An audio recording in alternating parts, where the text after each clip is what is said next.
Hello बच्चों, आज की क्लास में हम स्टार्ट करने वाले हैं 12th क्लास मैक्रो इकोनॉमिक्स यानी समष्टि अर्थशास्त्र का एक और छोटा सा और सिंपल सा चैप्टर जिसका नाम है विदेशी विनिमय। ये चैप्टर 4 से 5 वीडियो के अंदर कवर हो जाएगी और जब ये चैप्टर हमारा पूरा कवर हो जाएगा तो मैं इस छोटा सा वीडियो और बना दूंगा जिसके अंदर मैं आपको इसके नोट्स प्रोवाइड कर दूंगा। हालांकि मैंने जितनी चीजें लिखी हैं आप इनको भी नोट करते हुए चलना, तब आपको चैप्टर समझना और भी ईजी हो जाएगा। चैप्टर का नाम है विदेशी विनिमय। लेकिन विदेशी विनिमय चैप्टर को स्टार्ट करने से पहले थोड़ा सा पहले हम चैप्टर का बेस समझ लेते हैं। देखो, आज दुनिया के जितने भी देश हैं सभी देशों के अंदर जो मुद्राएं चलती है यानी जो करेंसी चलती है वो अलग अलग है। हमारे इंडिया के अंदर जो रुपया यानी कि पैसा चलता है, आपको पता है हमारे इंडिया में जो करेंसी चलती है उसका नाम है रुपया। इसी तरीके से दुनिया के अलग अलग देशों में अलग अलग मुद्राएं चलती है। देखो, एक बात तो आपको समझनी होगी कि ये चैप्टर हमें कभी भी नहीं पढ़ना पड़ता अगर दुनिया के सारे देशों के अंदर एक जैसी मुद्रा चलती है और उनका रेट भी एक जैसा होता। लेकिन ऐसा नहीं है। इंडिया के अंदर रुपया चल रहा है तो वहीं अमेरिका में डॉलर चल रहा है, वहीं जापान के अंदर येन चल रहा है। सारे देशों में अलग अलग मुद्राएं चल रही है और सबसे खास बात तो यह है कि इन सभी मुद्राओं के रेट भी अलग अलग है। जैसे 1 रुपए बराबर 1 डॉलर नहीं है। 1 रुपए बराबर, अगर हम बात करें 1 डॉलर बराबर 80 रुपए, यानी कि रेट भी क्या है, अलग अलग है। इसीलिए हमें इस चैप्टर को पढ़ना पड़ रहा है। दूसरे नंबर की बात यह है कि आज दुनिया का जो कोई भी देश है, दुनिया का कोई भी देश अगर हम बात करें तो वो बंद अर्थव्यवस्था नहीं है, खुली अर्थव्यवस्था है। आज हमारा भारत बहुत सारी चीजों का लेन देन दुनिया की दूसरे देशों के साथ करता है। सेम ऐसे ही दुनिया के जितने और भी देश हैं वो भी दुनिया के अलग अलग देशों के साथ लेन देन करते हैं, तभी सबका गुजारा चल पाता है। अगर मान लो कोई भी देश दुनिया के अलग अलग देशों के साथ लेन देन नहीं करता तो भी हमें किसी देश से मतलब ही नहीं था कि उस देश के अंदर कौन सी मुद्रा चल रही है या नहीं चल रही, तो भी हमें इस चैप्टर को पढ़ने की कोई जरूरत नहीं होती।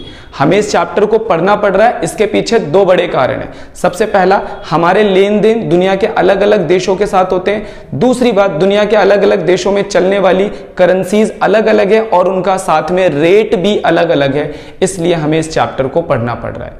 देखो, अगर हम बात करें तो आज दुनिया की सारी अर्थव्यवस्थाएं खुली अर्थव्यवस्था है। सबका आपस में क्या होता है, लेन देन होता है। और जब लेन देन होता है तो हर देश ये चाहता है कि मेरे को जो भुगतान मिले वो मेरी करेंसी में मिले। यही सबसे बड़ी प्रॉब्लम है। एक छोटे से एग्जांपल से मैं आपको इसे क्लियर करने की कोशिश करता हूं। मान के चलो इंडिया का कोई व्यक्ति अमेरिका के किसी व्यक्ति को कुछ कपड़ों की सप्लाई करता है, यानी कि कपड़े बेचता है। तो जो इंडिया का वो व्यापारी होगा वो ये चाहेगा, देखो अमेरिका का जो व्यक्ति है वो लेकर आएगा डॉलर कि भाई डॉलर में मैं पेमेंट दूंगा क्योंकि उसके देश में चलता है डॉलर। और हमारे जो इंडिया का व्यापारी है वो चाहेगा कि भाई मेरे को भुगतान मिले रुपये में, मैं डॉलर लेकर यहां पर क्या करूंगा।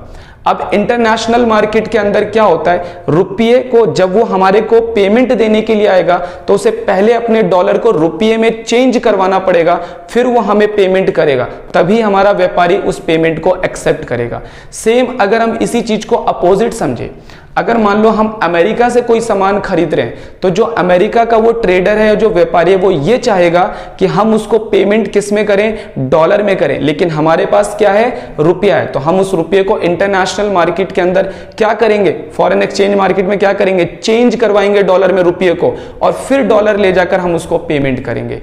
इसीलिए हमें इस चैप्टर को आज पढ़ना पड़ रहा है क्योंकि दुनिया की सारी इकोनॉमी एक ओपन इकोनॉमी है। सभी देशों की मुद्राओं का रेट अलग अलग है और लेन देन करने के लिए हर देश ये चाहता है कि मुझे जो पेमेंट मिले वो मेरे देश की करेंसीज में ही मिले। इसीलिए इस चैप्टर की इतनी ज्यादा इंपॉर्टेंस आज बढ़ चुकी है। इस चैप्टर का सबसे पहला टॉपिक है विदेशी विनिमय का अर्थ। देखो, विदेशी विनिमय का मतलब क्या होता है, दूसरे देशों की मुद्रा को ही हम विदेशी मुद्रा या फिर विदेशी विनिमय कहते हैं। सिंपल सी बात है, हमारे इंडिया में चलता है रुपीज, तो मैं इंडियन हूं तो मेरे लिए रुपीज छोड़कर दुनिया की कोई भी मुद्रा मेरे लिए, चाहे वो ऑस्ट्रेलिया की हो, चाहे वो अमेरिका की हो, कोई सी भी मुद्रा मेरे लिए क्या कहलाएगी, विदेशी मुद्रा कहलाएगी।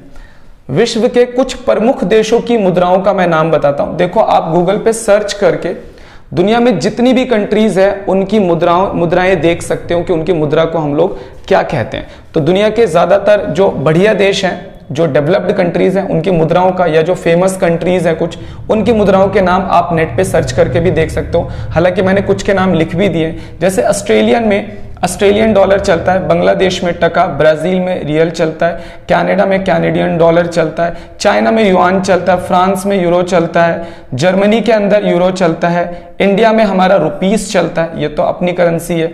इंडोनेशिया में अगर हम बात करें रुपया, यहाँ भी ईरान में चलता है रियाल, ठीक है। इसके अलावा जापान में चलता है येन, कुवैत में चलता है कुवैती दिनार, और अमेरिका के अंदर चलता है यूनाइटेड स्टेट्स डॉलर, जिसे हम यूएसडी या फिर सिर्फ सिंपल हम इसे डॉलर भी कह देते हैं। तो मैं तो कहता हूं कि इसके अलावा भी आप कुछ अगर और देशों के नाम जानना चाहते हो, और देशों की करेंसीज का नाम जानना चाहते हो, तो आप गूगल पे सर्च करके इजिली आप उनको देख सकते हो, ठीक है। अगले नंबर पे है विदेशी विनिमय दर का मतलब क्या होता है। जिस दर पर एक देश की करेंसी का दूसरे देश की करेंसी में विनिमय किया जाता है उसी को हम लोग विदेशी विनिमय दर कहते हैं। जैसे मान के चलो $1 बराबर अभी रेट तय हो रखा है 80 रुपए। अब देखो ये जो रेट हैं ये फ्लेक्सिबल होते हैं, ये रेट क्या होते हैं, चेंज होते रहते हैं। तो मैंने ऐसे लिख दिया कि $1 बराबर 80 रुपए। अगर आपको एग्जैक्ट में जानना है कि $1 का रेट अभी मार्केट में क्या चल रहा है, तो आप सिंपल सर्च कर सकते हो गूगल के ऊपर, आपको पता चल जाएगा कि अभी कन्वर्टेबल रेट क्या चल रहा है, $1 की एग्जैक्ट में अभी वैल्यू क्या चल रही है, आप ये चीज चेक कर सकते हो। विनिमय दर में परिवर्तन के कारण, देखो विनिमय दर में परिवर्तन का मतलब होता है कि जैसे $1 बराबर 80 रुपए, तो $1 बराबर अगर 80 रुपए से 82 रुपए हो जाना, 81 रुपए हो जाना, या $1 से 79 हो जाना, ये ऐसा क्यों होता है कि जो रेट है वो बार बार चेंज होता है। रेट कुछ चीजों के ऊपर डिपेंड करता है। वैसे तो बहुत सारी चीजें होती हैं जिससे विदेशी विनिमय दर का निर्धारण किया जाता है या विदेशी विनिमय दर जो है परिवर्तन होता है, लेकिन उसमें से कुछ मुख्य चीजें क्या है, सूचना और टेक्नोलॉजी का विकास। जब भी सूचना और टेक्नोलॉजी का किसी देश में विकास होगा या सूचना और टेक्नोलॉजी कमजोर होगी तो विदेशी विनिमय दर प्रभावित होगा। देश के अंदर सट्टेबाजी क्रियाओं में वृद्धि या फिर कमी होने से भी विदेशी विनिमय दर के ऊपर प्रभाव पड़ता है। अगले नंबर पे आयात और निर्यात, आप कितना आयात और निर्यात कर रहे हो इससे भी विदेशी विनिमय दर के ऊपर प्रभाव पड़ता है। इसके अलावा अंतर्राष्ट्रीय बाजार में विकास, इसका मतलब विदेशी विनिमय को बेचने वाले, विदेशी मुद्रा को बेचने वाले अगर मार्केट में नए लोग आते हैं या मार्केट को छोड़कर चले जाते हैं तो इससे भी विदेशी विनिमय दर प्रभावित होता है।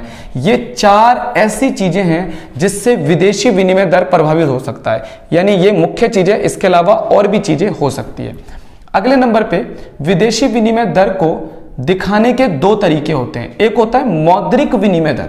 मौद्रिक विनिमय दर में क्या होता है कि विदेशी मुद्रा की एक इकाई को, जैसे विदेशी मुद्रा अगर हम बात करें तो डॉलर हमारे लिए विदेशी मुद्रा है। मैं लिखता हूं $1 बराबर 80 रुपए। अभी ये रेट चल रहा है, मैं एज्यूम कर रहा हूं, हालांकि रेट आप लोग देख सकते हो गूगल पे। जब भी आप इस वीडियो को देख रहे हो तो उस टाइम आप सर्च करके देख सकते हो कि गूगल पे कि रेट क्या चल रहा है, ठीक है। मैं एक एग्जाम्पल के लिए आप यूज कर रहा हूं, जैसे $1 बराबर मान के चलो 80 रुपए। तो यहां पर मैंने विदेशी मुद्रा की एक इकाई को लिया, यानी विदेशी मुद्रा का एक यूनिट लिया, उसे मैंने अपने घरेलू मुद्रा के अंदर, डोमेस्टिक करेंसी के अंदर दिखाया। इसे हम लोग कहते हैं मौद्रिक विनिमय दर। जब विदेशी मुद्रा की एक इकाई को घरेलू मुद्रा में दर्शाया जाता है तो इसे हम लोग क्या कहते हैं, मौद्रिक विनिमय दर। अच्छा, एक होता है वास्तविक विनिमय दर। वास्तविक विनिमय दर में क्या करते हैं, ₹1, यानी कि अपने देश की एक इकाई को हम क्या करते हैं, विदेशी मुद्रा में दिखाते हैं, जैसे $1/80। भाई यानी ₹1 में $1 तो आ नहीं पाएगा, यानी डॉलर का 80वां भाग आएगा ₹1 के अंदर। तो वास्तविक विनिमय दर जब घरेलू मुद्रा की एक इकाई की कीमत को विदेशी मुद्रा में प्रकट किया जाता है, जैसे ₹1 बराबर $1/80। तो आज की क्लास के अंदर बच्चों मैंने आपको विदेशी विनिमय का अर्थ, कुछ प्रमुख देशों में चलने वाली करेंसीज का नाम बताया। आप नेट पे सर्च करके और भी देशों का देख सकते हो। इसके अलावा विदेशी विनिमय दर क्या होता है और विदेशी विनिमय दर में परिवर्तन के कारण क्या हो सकते हैं और विदेशी विनिमय दर को कितने तरीके से दिखाया जाता है, ये चीजें मैंने आपको समझा दी। अगली क्लास के अंदर और भी कुछ इसके इंपॉर्टेंट कॉन्सेप्ट है वो मैं आपको स्टार्ट करवाऊंगा।